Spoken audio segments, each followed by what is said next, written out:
Epik Mellon podcast, conversations with the real humans behind broadband networks, cybersecurity, and the future of communications.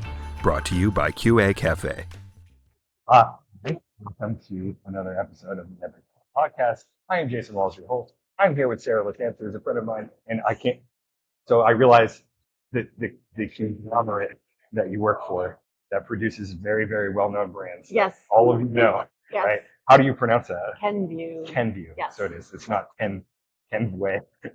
No, there was a whole science behind the naming, with Ken being related to the Scottish for knowledge and view perspective. Oh wow, they really thought that. Yes. Oh, okay. Benefit of modern companies, right? They have names that don't seem like they make a lot of sense, but a lot of thought into them. But so we are all of the consumer facing products that Johnson & Johnson has provided. So if you open your medicine cache, you probably have something. We have Band-Aids, Tylenol, Benadryl, Zyrtec, Listerine. You keep us alive. Yeah. Yes.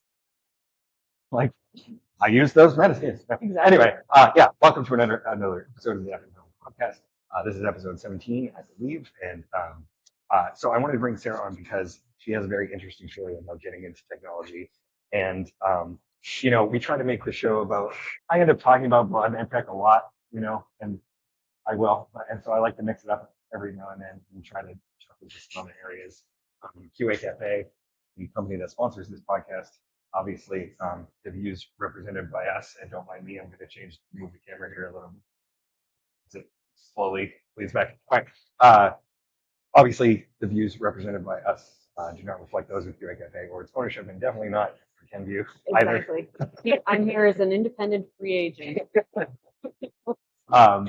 But yeah, so that, again, it all falls back into the stuff that we do at QA Cafe, right? But I want to make sure, I like to dive into things that we don't get to talk about, and cybersecurity in particular is one of those things that obviously we have products that fall into that space. But I wanted to just go down the general technology route with you and all that. So normally I'd be giving a whole spiel right now of QFK's different products, CD router, contract, passport. But you've heard all that many times before. So if you really want to get my advertising spiel, you can listen to the previous episode, and I will just share. So like I said, we've known each other for years, and it wasn't until recently, just because of social media and LinkedIn, that I started paying attention to what exactly it is that you are involved in, and especially when you were starting to go through some of the cybersecurity specific stuff in the last several years, right? So I'm just curious. I mean, why don't we start there? Just talk a little bit about yourself. Yeah. So, and how it is that you got to doing what you're doing now. If you want to start at the end, you can do that. I don't know. I always start at the beginning, and then people are like, "Where are you going?" But I would say, I could say it started in college, but it probably started earlier than that. Grew up very curious kid, had access to a computer. I remember when Windows 3.1.1 came out. My dad said, "Who needs Windows?" I got Windows. Always. Man, I keep telling my DOS story about how that was how I got into coding. Yeah. Was because you had to do a lot to get simple things to work. Open a file and big things and load what was the Banner Maker Pro and Where in the World is Carmen Sandiego and all those fun games. Man. That came in the puppy packs, and you had to load 75 disks in there. But you really in order to use computers way back in the late 80s, early 90s, you had to know your way around the file system. Yeah. And software was not as reliable as it is now. I know Nope. some folks might not think it's reliable at all, but you really had to understand how to go into the BIOS and how to navigate the files and how to reinstall Windows and all of that fun stuff. Right. Right. It's in order to be a user, you had to be kind of an expert. Absolutely. Yeah. And so I'd always been naturally curious about computers, grew up with computers, got on bulletin boards to figure out where am I going to go to in Florida with my family and all that stuff. So I've always been very, very technology focused. Went to Bowdoin College in Maine, work study program. And so, as part of my financial aid, I had to work. And so my first job they gave me, well, the first job they assigned me was setting up soccer cones. And you're probably like, where is this going? But it was setting up soccer cones on the weekend. Right. And at 7 o'clock in the morning, and I'm like, hell no, I don't want to do that. And there was like a guy standing in the corner of the auditorium. I still remember it. And he's like, I've got computer lab positions available. Anybody interested? And I'm like, I can do that. Yeah. So this was way back when most people didn't have computers in their rooms.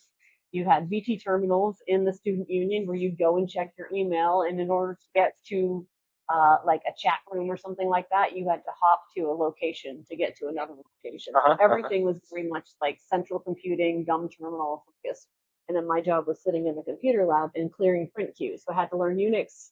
I had to learn how to see what queues were stuck, clear them out. It wasn't just like changing the paper out. So I got started. To this day, printers are no better than they were. No, PC load letter. What does that mean?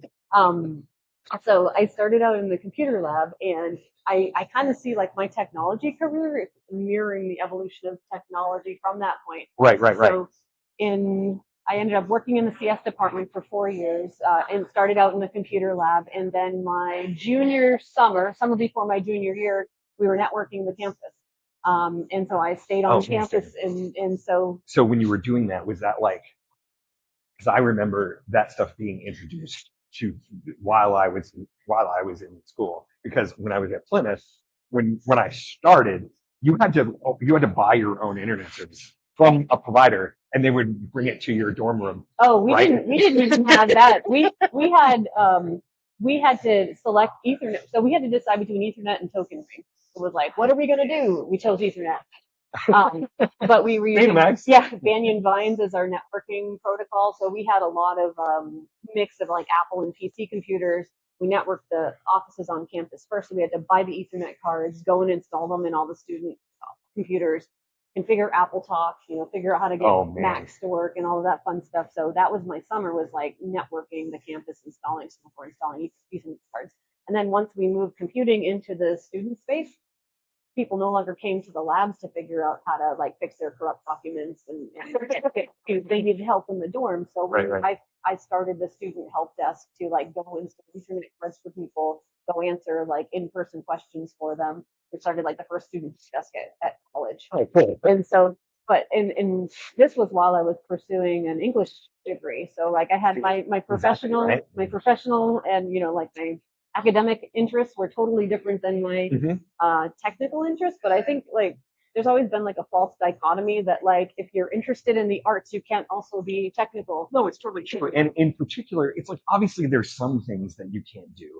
Right? You can't do things that require knowledge of advanced physics and stuff like that. But like the one thing that I've talked about with a ton of people on here is the fact that like computing and computer networking in particular is like kind of a weird low bar to entry, right? Because you just have to start doing it. Yeah. Right. And it's not difficult to understand once you're doing it. Yes. Right. You have to be able to solve problems. And then the other thing that like in my career, I've worked with a lot of people that are like have philosophy degrees, music degrees, arts, because you have to be able to translate from a programming perspective. Like, how do these words that make a program do something translate into like windows that pop up? So you have to have that capacity for like it's true. And in some cases it's like better. Yeah. Right. So when I got into stuff by working at the interoperability laboratory at UNH, right? And this is going to sound funny, but hey, hire anybody. But really, right? Yeah. It's like anybody who has an interest in starting to learn how to do that stuff, you'll hit the ground running. It's like, here you go figure this stuff out. Yeah. Here's our little training packet. This is how the internet works. Yep. Good luck. And I was like, sort of maintain my technical and English education. I had studied English and film, and I was like going to be a newspaper reporter. Like that was going to be my job. I graduate. Thank goodness I didn't go into newspaper reporting, because I probably wouldn't have a job right now. And I wasn't able to get a job in the area that I thought, but I did go to like a temp agency, and New Markets was hiring a support analyst. And this was like back when they'd send you through an 8-week training program to be a DBA, so learn SQL Server. This was 1998 when I graduated, so there was this big push and big hire to get people off of their DOS platform and onto their Windows platform. So that was kind of how I came into it. And it's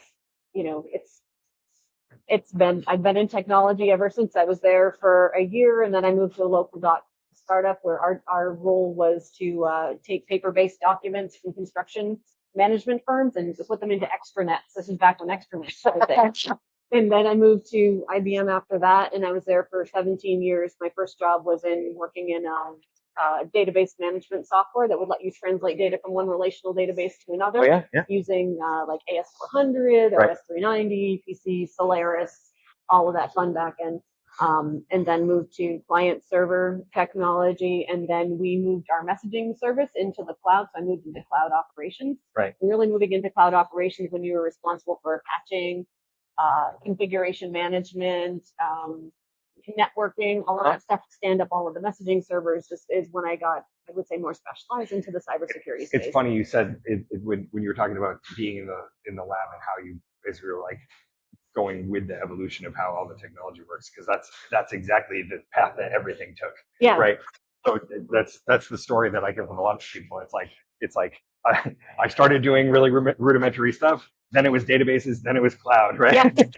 And it went from like shrink wrap software, client server software, shipped web services. This is back before you could consume a web service. You had to stand up your own web service to consuming SaaS-based technologies. Right. And I have a theory, like from a cybersecurity perspective, it used to be your software engineers were responsible for the entire stack. They'd build the server, they configure the firewalls, they would deal with all of the patching. And as software has become more complex and specialized, I think you've seen people specialize in cyber or networking or identity, or it used to be just part of like what you did as a software engineer. You had because protocols didn't exist, you had to code them yourself, or you had to leverage like RFCs that were out there for all the stuff that you can consume now. So it's kind of like building a shed as opposed to building a house, right? Like you're consuming other people's products, so now you have to rely upon their technology and understanding how to integrate it as opposed to like putting everything together on. Right. Yeah. No, exactly. So like it's now it's so easy a robot can do it. Oh wait, they actually are. So you get your requisite AI plug in here. Yeah. So everything's AI. But yeah, it's infinitely more complex. But I think that the thing that going down more the technology route, like I'm a technologist at heart. I like using technology to solve problems, but ultimately it always comes back to the people, because it's how are people going to use your software, and from a cybersecurity perspective, how are they going to break it? Like, no, your best intentions are never what actually happens, because we are ruthlessly curious creatures that are like, pre-programmed to solve problems, and sometimes the way we solve problems is not how software providers intend. No, and that's one of the things that I wanted to throw at you. So to talk about how you ended up getting into the cybersecurity stuff. Yeah. After all that, just before I launch that question. Sure. So I was in cloud DevOps management back at IBM, and I was interested in, so when you take on-prem software and move it into cloud, and you don't, on-prem software doesn't necessarily scale in the same extent that cloud software does. So you really do have to understand about like distributed computing, highly resilient services, building in configuration. And so I really got into DevOps and DevOps principles around like building those embedded controls and everything into how you deliver your software. And so I decided, looking at the market, I'm like, I really want to specialize in cybersecurity as practice. So then I moved from IBM to Liberty Mutual as a product owner in the identity and access management space, and was responsible for privilege access controls and secrets management. Right. It was like an aspect of what I had done before. Also interested in sort of learning more about product ownership, agile practices, which we had consumed at IBM for like years and years and years, but really about back to that human aspect. When you're focused on delivering products and consumable services and shared outcomes, you're really injecting that human aspect into what it is that you do. Right. So, which is funny that agile as a practice can basically be applied to life, right? Yes, absolutely. And really what it is about is like not having foregone conclusions about where you're going to get to, and learning as you go, and taking those learnings and folding them back into your process. So that's what really interested me. And from there, I decided to pursue cybersecurity master's from Brown University as while I was at Liberty. So I had my undergraduate English degree. In the interim, I had pursued a master's in English as well at UNH. And when I applied for the Brown program, they're like, why are you getting a master's in cyber after all this time? And I'm like, so people will stop asking me how somebody with an English degree Oh yeah, in right. technology, because there's this perception that, you know, if you didn't come up with like an EE or a math or a CS, then like, what are you doing? No. It's a huge weird perception, and it's like I'm finding that the it's actually not the norm, right? Yeah. You know, it's like unless you are specifically working on like hardcore stuff in a product kind of a thing, it's not the norm that someone went all the way through school being an EE and is now doing the stuff that we do, right? You almost can't, and I think that's the beauty of cybersecurity is it's policy, it's government, it's human factors, Oh yeah, it's technology, it's um, aligning what it is that you deliver to the business that you're supporting, because you have to be able to release software, right? Like you can't have absolute security. So right. figuring out that balance from a risk perspective around where are we going to like make decisions to reduce the risk, and where are we going to absolutely not make decisions to reduce risk based upon what it is we do and what industry we're in is interesting. Right. So the question I was going to throw at you about the human aspect is that like it's like that's what matters. That's what matters, right? Yeah. Because people like you're saying, people are going to try to find the path of least inconvenience first. Yes. Yes. So anytime you can't just like slap down rules and expect them to just win. No, right?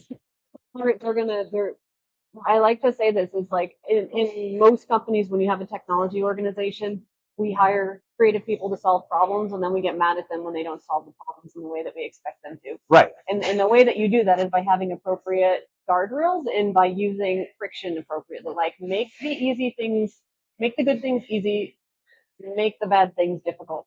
And if you don't do that, then you're not going to have people doing the right thing, and then you're going to have to come back and either apply mitigating controls or and it will be worse than it would have been without it, right? Exactly. Yeah, because now you don't know what people are doing. Yes. Right. I mean, it's funny, we talk about that with for CloudShock, right? We talk about that with packet captures all the time because it's such an esoteric thing, and it's not a thing that everybody does. That people are like doing this thing that they think they need to do, but it's such a what's the word I'm looking for? It's such a hacky thing. Yeah. That here you have this file that has literally everything recorded in, and they're just sending it in emails, put it on USB sticks. You're like, what are you doing? Yeah, and you have to ask, like, why are they doing it? They're trying to solve a problem. They're trying to share information in a way that is easier known to them because they don't understand or have a different pattern for it. Right. Or it's like they're faced with a time that they have to do this by, and it's like, I can sit here and do this the right way, or I could get it done right now the wrong way. Yes. Yeah, that's where some of the cybersecurity aspects around social engineering come into play. Like sense of urgency oftentimes causes people to do things in a way that's non-standard. Okay. Leveraging personal relationships, like, hey, Jason needs that file. Could you send it over to me? And they might just send it because Jason needs it. So understanding. I've gotten phishing emails like that. Exactly. Yeah. It's about sense of urgency. Using social pressure around who needs it, who's involved, and then also wanting to appeal to your sense of wanting to be helpful, because most humans going to be, hey, I really need this thing. Could you send it over to me? Jason's going to get mad if I don't just. So you're hitting like all three of those aspects. Right. Now you put them on like an anxiety spiral, and they're definitely going to listen to you. Exactly. Yep. So, and it's also sort of from a cyber perspective, having worked at a technology company, a financial services company, and now where I'm at now, which is a consumer goods. Manufacturing, consumer healthcare company, you have to map what you do and how you do it to how the company operates. What are the values? How do things get done? What are the social structures? So there's no really one best way then. Absolutely not. You have to adapt your policy to the culture of the organization that you're within. I learned that lesson from IBM, being a technology driven company, where like you do things because it's the right way to do it or because it's the appropriate way to do it. And so success mattered more so than people. But then when you move into a company that maybe has more of a consumer facing public presence, it tends to be more about who you know and how you do things than the way that you do. And so you have to adapt your strategies and your delivery and your support models based upon how work actually gets done at your company. Right. No, I imagine it is weird. It's almost like to make a bizarre analogy, it's like when when a bunch of people, like at QA, right, a bunch of people who design web UIs for our products are now talking about our website, right? Yeah.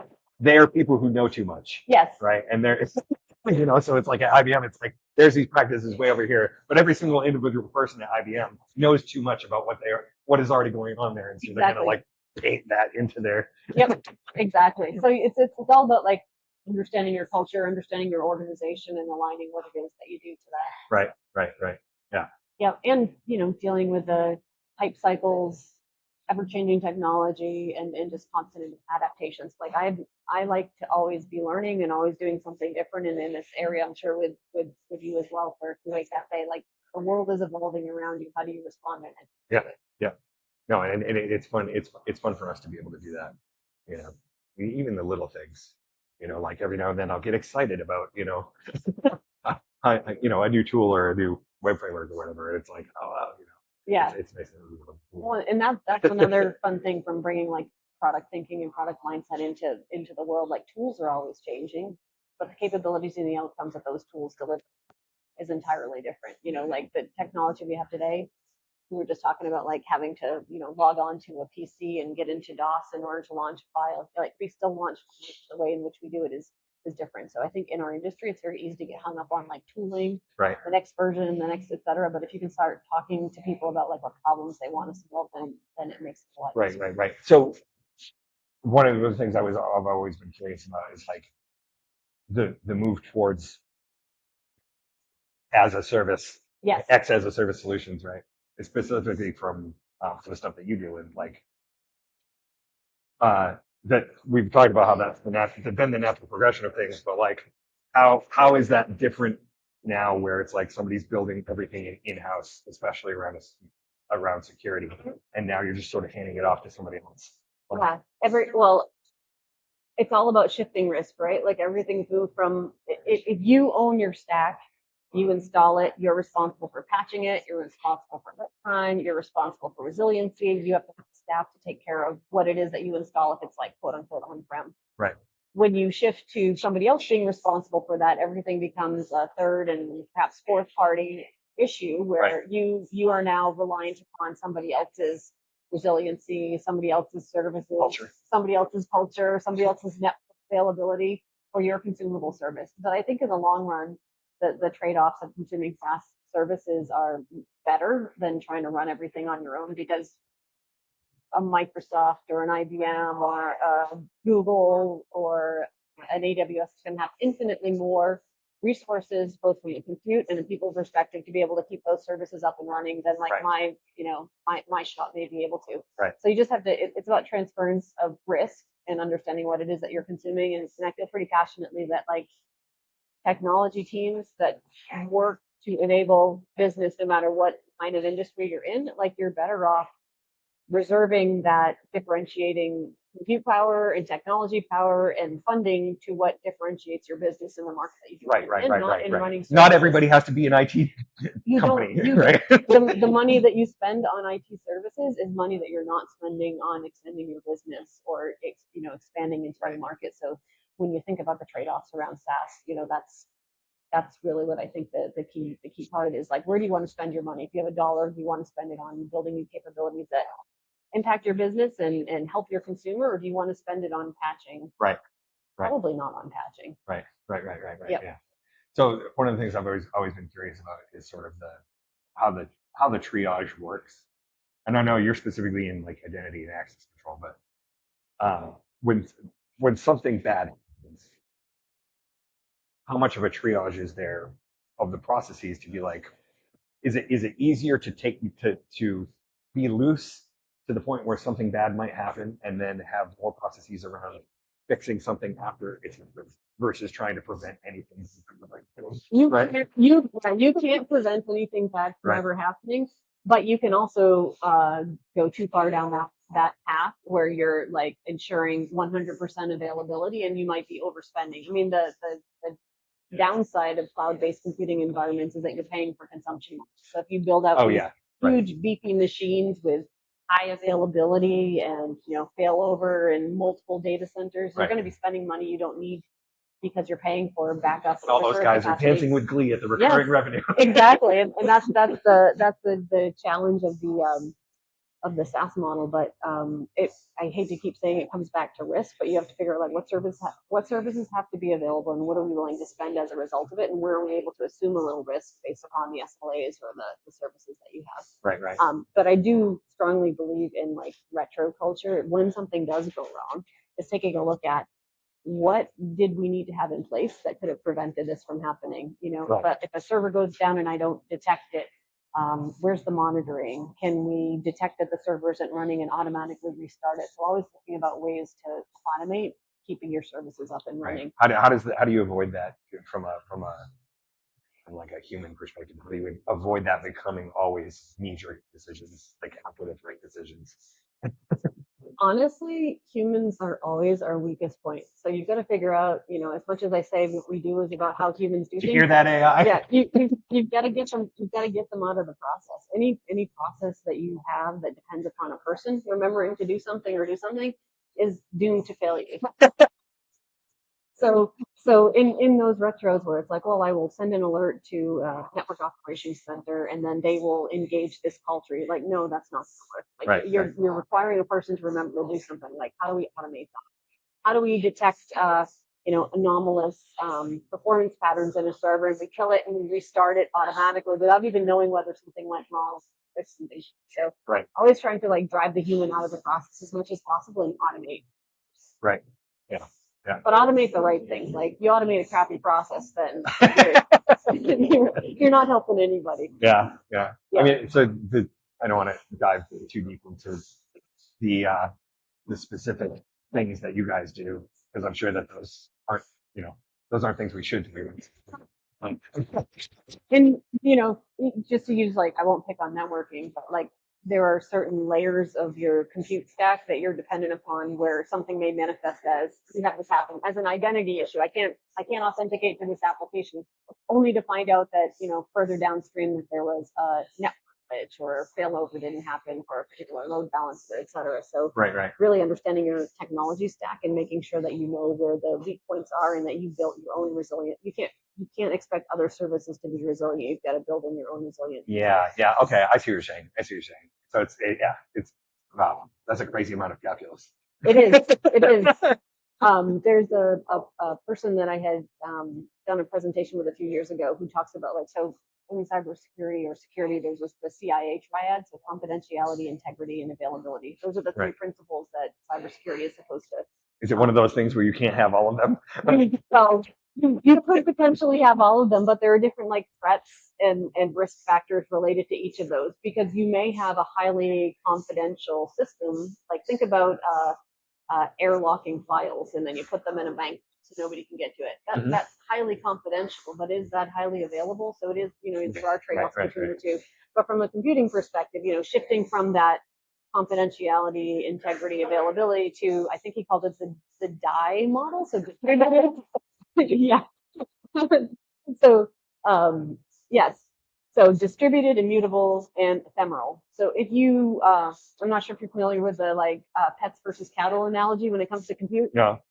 Think about this. Well, in my early days of my early jobs, all of the servers we had were named things that fun names. You name your servers, and you think about that like pets. Like if you name your servers or you name your services, you have that relationship, that long-standing. They're here, they're consumable, they're available. When you move to more of a cloud compute perspective with things are just AWS, appearing and disappearing. They're designed to die. So they're designed to shoot a server and something else comes back up. Oh, man, you're right. We do personify shit all the time. Yeah. So when you're naming things, you're expecting it to be there and be available, but I know this is probably darker than you expect. You have to plan for your resources to die, to not be there, to be able to be destroyed and rebuilt, immediately, and that's how you get that high availability. I'm imagining Tron right now. Exactly. They're all just yep. I'm just those poor guys popping out.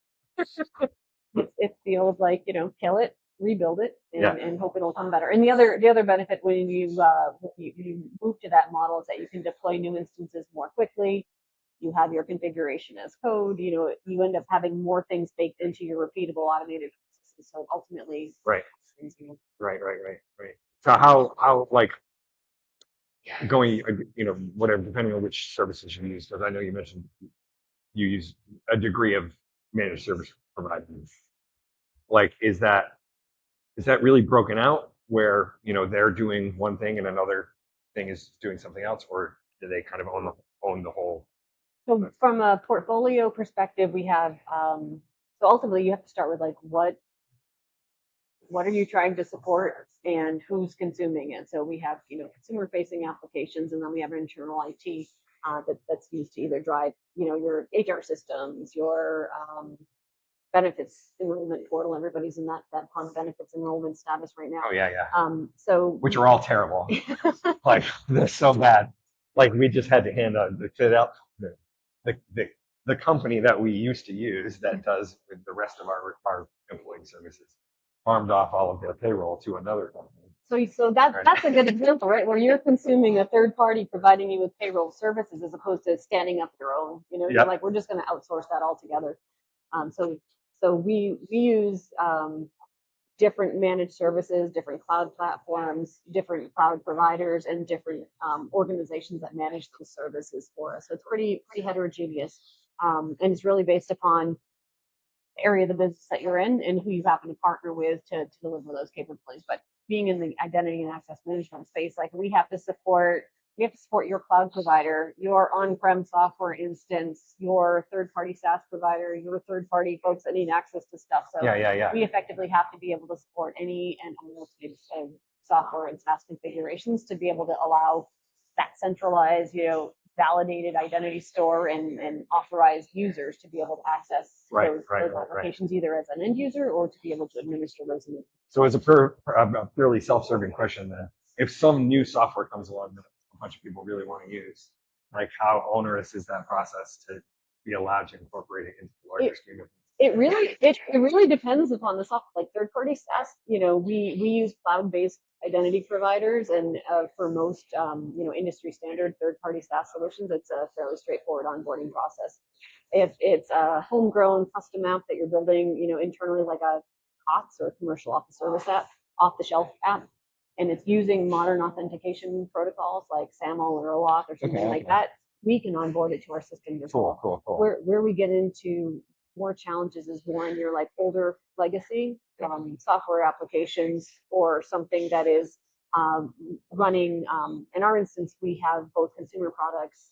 We have consumer products, but we also have IT and infrastructure, OT, that produces those. So the factory, the systems that are managing like the conveyor belt that's pushing the bottles through the factory, like there's software that runs all of that. So then how do you authenticate to that software? How do you update it? How do you keep it maintained? Right. And so the complexity of the environment is pretty broad. Yeah. It's just, I know that we run up against that sort of thing all the time. It's like, what's this new thing that now has to prove itself? Yeah, and that's where, I feel like most things from a software perspective, most things come back to governance and inventory, right? Like, what is it? Who owns it? Is it supposed to be here? Who decided? And oftentimes, like, things will come into your environment. Somebody will download a tool, maybe install it on the desktop if they have the permissions for it, or maybe install it in a new AWS instance because they have access to be able to do that. And where the pinch point typically comes is not from a security perspective, because we can see things. It's how is this paid for? So you have to tie like security incentives to like how did it get here? Who needs it? What business purpose does it provide? So having that like broad visibility into what your software and service landscape is critical. Interesting. All right. That helps me a little bit. Yeah, talk to your finance people, because a lot of times, like your cybersecurity incentives and your financial incentives are more closely aligned. Well, no, and it's B2B. It sucks. B2B sucks. Because there's so much separation between, it's like dealing with the government. And it's like there's a huge amount of separation between the user, the decision maker, and the person who pays for it, right? Yeah. And all of those people are different people. Right. You have to have the incentives aligned. Right. and then the other thing from a software perspective, depending upon the capabilities that are provided, oftentimes it's whoever pays for it decides, right? Like, I'm going to go buy your analytics platform because I like it and I used it somewhere else. It doesn't matter if you've got 3 other analytics platforms within your organization. Right. If there's something that's brought in. So that's where the governance comes into play. Like, how many of these things do you need? Right. What's the third-party risk assessment? How much does it cost to run? Or you hire somebody new that is in sort of a management decision-making position. They used something else before, and Yes. they're like, Yes. I'm only going to do this if I can use the thing that I'm used to. Or, every time your upline goes to a conference and comes back and is like, hey, are we using this thing? So like that's I think that's another challenge from the security industry perspective. We're just like inundated with tools. Like if you were to go out and look at all of the different providers and the different categories, it's enormous and expanding every single day. Yeah. But at the same time, there is some consolidation in some space around like identity management. A lot of VCs are purchasing, organizations as well. Good segue to one of the other questions I had. How much of that for you is either standardized or open source? For identity? Yeah. So we're using Microsoft's Azure environment from an identity perspective. I think that's fairly standard from just your general directory services. So we're consuming cloud services in that regard. From an open source perspective, there is, some open source development, but the development environment, at least, from my understanding right now, is fairly heterogeneous. So it's really about understanding like what capabilities you need to deliver from a software perspective, and is that something you can deliver with off the shelf or something that you have to build? Right. I would say it varies. Right. Dude, is it a different process for you to evaluate something that is open source versus something that is being assumed to you as total, like, complete vendor solution? I would say yes. That's not necessarily my area, so I'm not quite sure how I know how it's worked in other organizations, but I think it depends upon, very similar to the paid software. How does it get in the door? Right. You go out and it comes back to, DevOps practices and discipline. Can you go pull an open source library from wherever you want and use it in your application and then compile it and deploy it? Right. It really depends upon whether your organization allows that. Do you have detective controls, or do you have to pull vetted libraries from a shared repo to build your? Well, because what we end up dealing with in the standards world, right, is people making a standard and then making an open source reference implementation of that standard, right? Mm-hmm. And that open source reference implementation probably pulls a lot of stuff from a lot of places, right? Especially when it comes to just basic TLS, right? Yes. And so if anything goes wrong with those things up the chain, obviously, right, you have to suddenly be like, oh crap, our thing uses that and that thing has the thing. Yes. But the dream of open source is that it was all supposed to take care of itself, and it does not. No, right? it's the it's like the walled garden versus like open environment for it. Like the theory is that if you can see it, more people will be more likely to protect it. But I think given the complexity of the software computing environment, that's not always the case. Like, no, it's not at all. And it's like, I appreciate what I always say. It's like, there's a reason Red Hat exists as a business. Yes. Right? And that reason is because this thing that happens to be open source, that nerds can play with all they want, for the rest of the world is very complicated. Exactly. Right? Yeah. And so they have to be on top of things. You're paying them to be on top of it for you, right? And so I've just always been curious about how you end up evaluating software bill of materials, all those things to make sure that it's tough. It's like, or even like Log4j. That was what, almost 2 years ago? Yeah. Was it 2 years ago? Yeah. Yeah. This in early December. Another example of an open source component where if you just look at traditional vulnerability scanning and you've got an instance of Log4j and it's been exploited, it was at Minecraft. I don't know. It was like a kid's game or something that found this exploit. But it's never as simple as just scanning for, do you have it? It's, is it actively being used? What kind of an asset is it on? Is it internally facing? Is it externally facing? Right. And then just constantly catching up with vulnerabilities. Like there's no end in sight for vulnerabilities. There's like new CVEs published on a daily basis. No, otherwise they would stop. And it's about the transference of risk, right? Like, do you write your own software and leverage your own protocols that may have similar vulnerabilities, or do you consume open source or third-party software, and then you're subject to the vulnerabilities that they have. And it's funny how much of an arms race it really is, because what you have now, it's like just as people on the defensive side are moving towards, very standardized, very automated, right, cloud-based things that are, like you're saying, like resources that are appearing and disappearing only when they need to be done. It's like the hackers are doing that too. Yes. Right. So you can literally, like, it's funny how the evolution of script kiddies is now is now do like hacking as a service. Hacking as a service, exactly. Like the same technologies that you can consume that help you defend and protect your infrastructure can now be consumed by others. Right. Like because you can go and like go on some not so up and up websites and buy access to IP addresses that have been compromised that are running bot software on them. Right? A lot of home routers, by the way. Or IoT, it's just like the expansion of the computing environment has made it that much more challenging.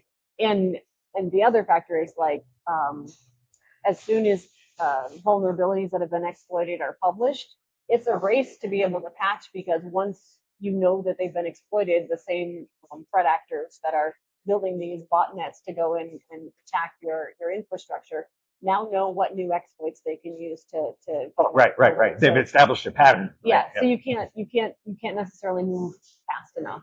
Right. Yeah. Yeah. Well, so there's the, I don't know if you're familiar with the whole zero trust pattern infrastructure. So that's the other thing. You assume breach, assume compromise, assume that your infrastructure is going to get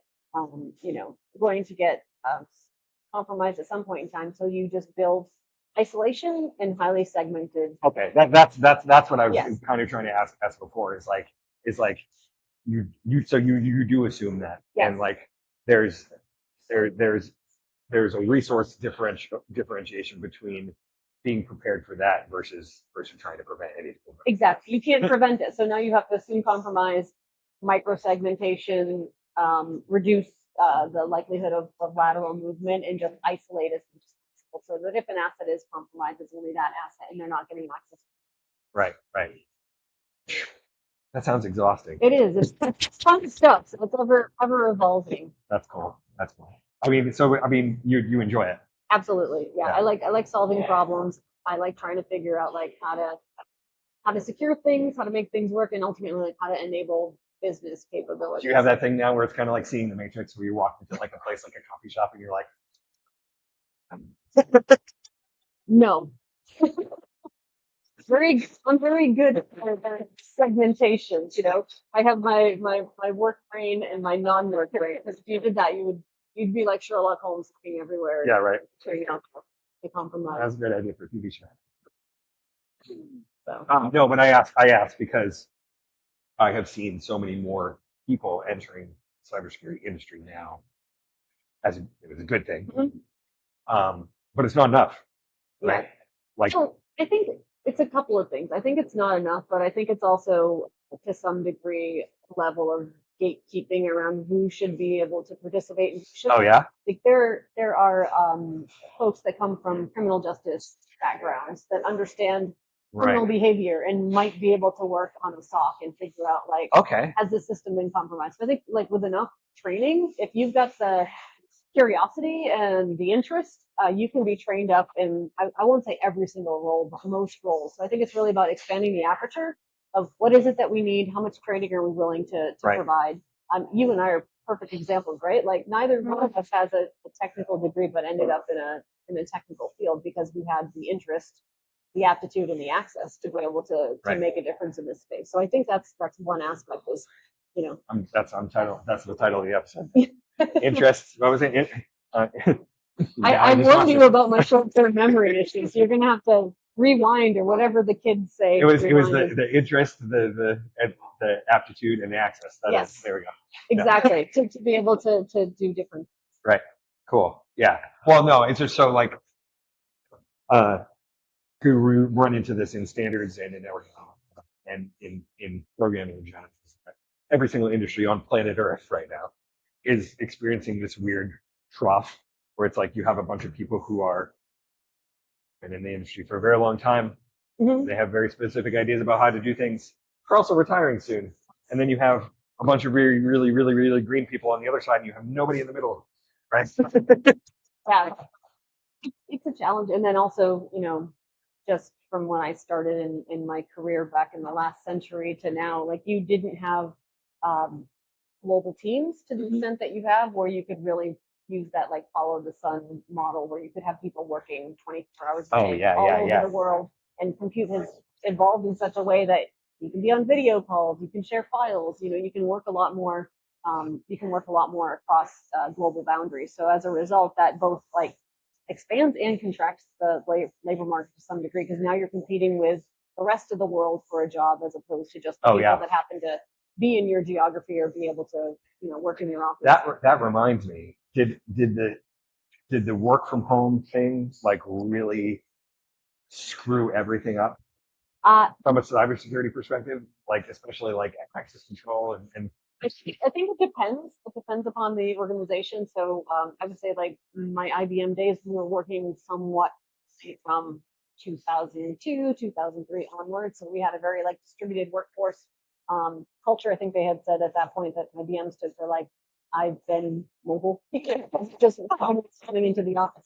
And then from my experience at Liberty Mutual, we were much more of an in-office culture, but we were shifting to more zero trust patterns and using, assuming access outside of the traditional network perimeter. So I think we were positioned when the pandemic hit. I'm not saying we were like positioned there, but we were able to, we were ready, and we were also able to use the opportunity that we had as a result of shifting everybody to working from home to advance some of the that we already had in.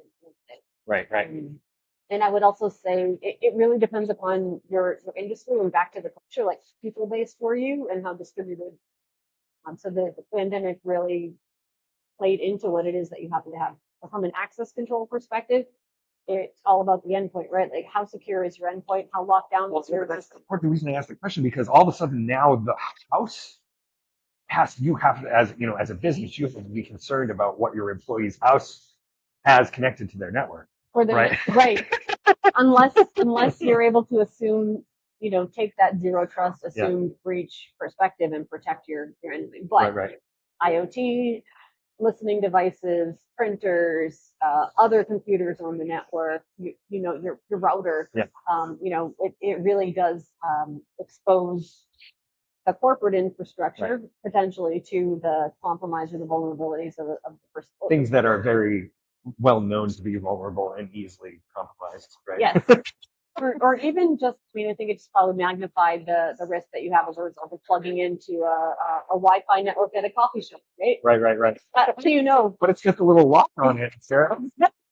It's encrypted. It's got the lock, but you could be connecting to a spoof network where they're harvesting all of your credentials, all of your information. So it's really about, again, like training your end users, what to look for, what's acceptable. No, but like having your VPN running and encrypting your network traffic when you're not connected to a network device. And you have to do that because like you can't train your kids to suddenly have to be involved in that, right? And what was happening, the thing that really like kind of freaked me out and dawned on me from a like if I were running a business and I had a bunch of remote workers and the school is deciding that the students have to install remote desktop software on their PCs to make sure they're paying attention. Yeah. I was like, no, absolutely not. Yeah, not allowing that remote monitoring. It's like nobody lets anyone install remote desktop software. Yeah, or cameras, there were cases where cameras were active when students weren't. Oh yeah. And then it gets down to the point of, is it software that an organization is installing on your personal computer, or are they issuing devices, say, from the schools that have the configuration they need? So then you get into who owns the device, who's responsible for managing it.